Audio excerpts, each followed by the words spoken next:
Understanding diminished chords, a simple guide for English language learners.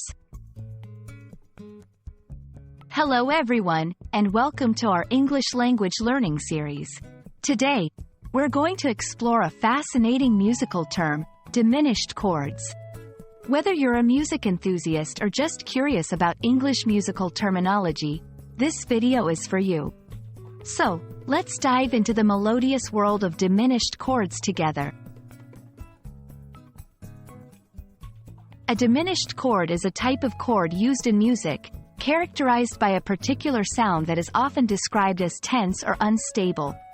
In simple terms, it's a set of notes played together where the harmony they produce isn't completely resolved. This creates a sense of anticipation or tension. It's like a musical cliffhanger.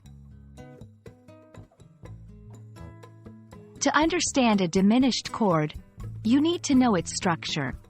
It's formed by stacking two minor thirds on top of each other. For example, if you start with the note C, the next note would be E-flat, a minor third above C, and then G-flat, a minor third above E-flat.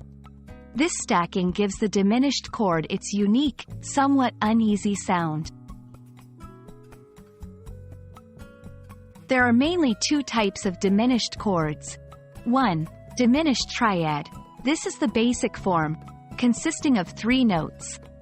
2. Diminished seventh chord. This is a more complex form, where a diminished seventh, a whole step lower than a major seventh, is added to the triad. Diminished chords are often used to add tension or drama to a piece of music. They can lead beautifully into another chord, creating a smooth transition in the melody. They're common in various music genres, from classical to jazz and pop.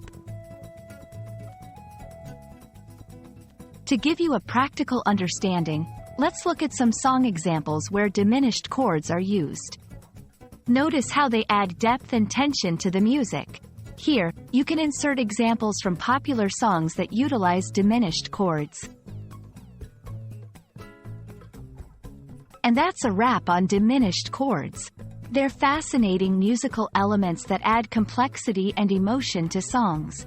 We hope this video has been enlightening and enjoyable for all our English language learners out there. Keep practicing, and you'll soon be able to spot these chords in your favorite tunes. Happy learning, and see you in our next video.